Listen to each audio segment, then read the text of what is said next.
24 tahun setelah tragedi pembantaian lapangan Tiananmen, PKC tetap menganggap hal itu sebagai topik yang tabu. PKC tidak hanya menolak meninjau kembali insiden 4 Juni, namun juga menolak segala bentuk acara berkabung terhadap para korban.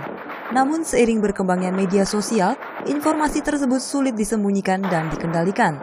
Banyak rakyat China, baik di dalam atau di luar negeri, memperingati peristiwa 4 Juni. Wu Renhua, ahli literatur sejarah yang diasingkan ke Amerika setelah insiden 4 Juni. Wu adalah salah satu pemimpin gerakan mahasiswa tahun 1989.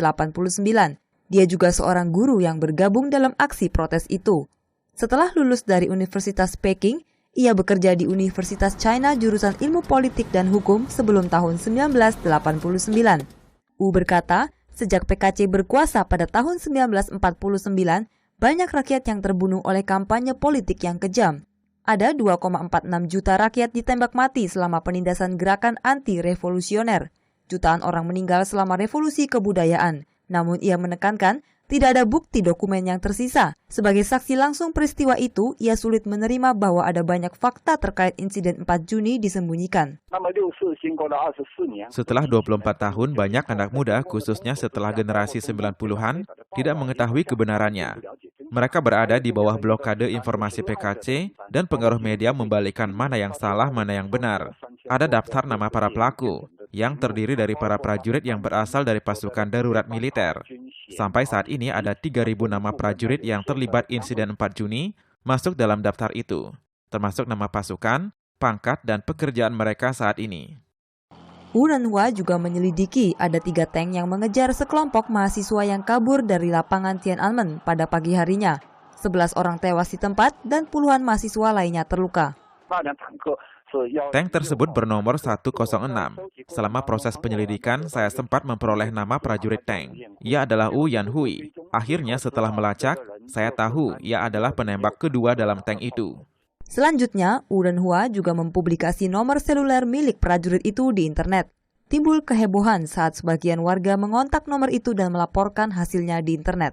Wu Erkaisi, pemimpin lain dari gerakan mahasiswa tahun 1989, pergi ke konsulat China untuk memperingatkan PKC.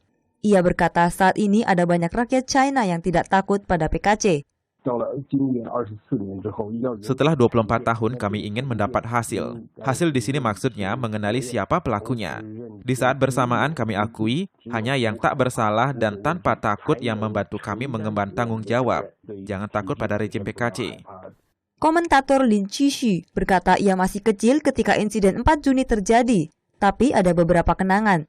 Pada saat itu, propaganda PKC membuat Anda merasa ada banyak penjahat di Beijing. Ia mengingat melihat foto mayat yang hangus terbakar.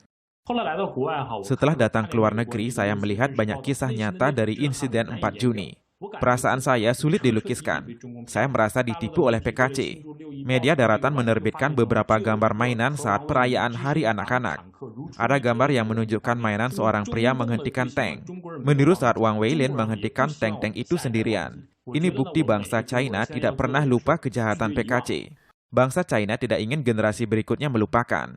Saya rasa setiap orang China tidak akan pernah lupa. Lin Qixu berpendapat bahwa PKC ingin rakyat China melupakan sejarah. PKC ingin menghapus kejahatan mereka secara perlahan. Namun ia berkata ada lebih banyak orang, termasuk setelah generasi 90-an, yang mulai mencari kebenarannya dan sesuatu yang sangat menarik.